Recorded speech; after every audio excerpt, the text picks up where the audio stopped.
If you are a Java Spring Boot developer and want to deploy your Spring Boot application on cloud, then AWS is the correct solution. Similarly, if you want to deploy your database on cloud, then AWS RDS is the right solution for you. It provides multiple benefits like scalability, reliability, and automatic backups.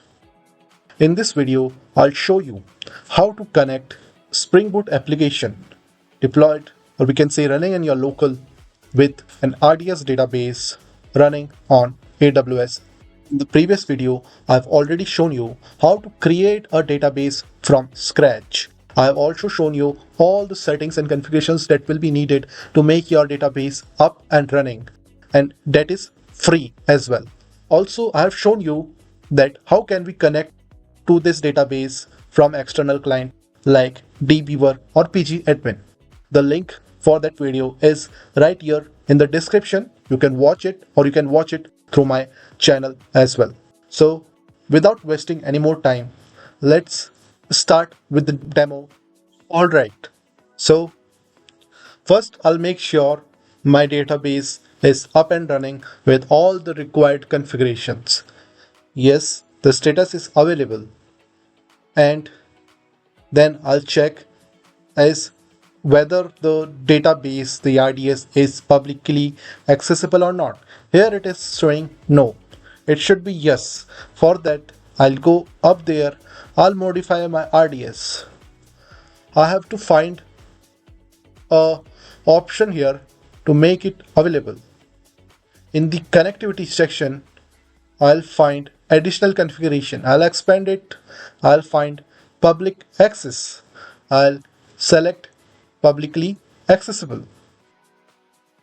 You can see on selecting publicly accessible, we can connect to our database from external client. If it was selected no, then we can't connect to it outside the VPC. I'll scroll down and I'll save it. Here it is asking when to apply modification. So I'll select apply immediately. I'll click on modify DB instance. It will take around 30 to 40 seconds to make the changes come in effect. Also, I have to allow the 5432 port to be accessible, to be allowed from security group. So for that, I'll open my database, search for security. This is the security group attached to my database. I'll open this. I'll open this security group ID, and here I can see the inbound rules. I'll click on inbound rule. Here I can see only one inbound rule is added to my database. So I'll click on add rule. In the drop down, I'll search for PostgreSQL. Protocol will be TCP and the port range will be 5432. This is selected by default.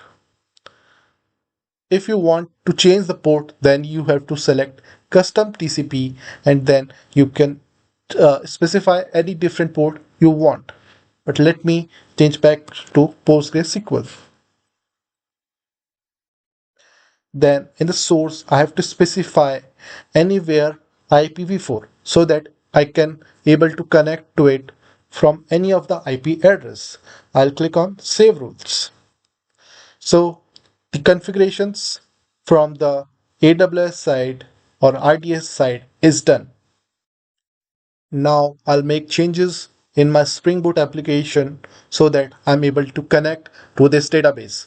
For that, I have already created a demo Spring Boot application. This is a blank application as of now. So first I will add few dependencies in this pom.xml. There are two dependencies that are needed to connect to the PostgreSQL database. One is Spring Boot starter JPA, starter data JPA, and another one is PostgreSQL. I have added them. Next thing is I have to specify the my database URL, port number, and password, etc. For that, I have to add this properties. Let me copy and paste it here. So you can see I'm specifying the data source URL, the username, the password, and the engine, that is PostgreSQL driver. And the database name that we have created is Postgres.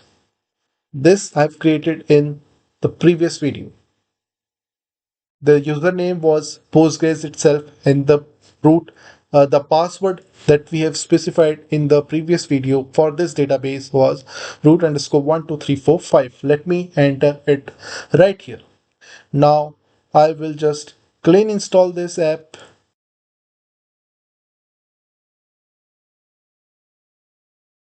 We can see the build is success. Now let me run it. If the connection is successful, then it will run without any error. Let me run it.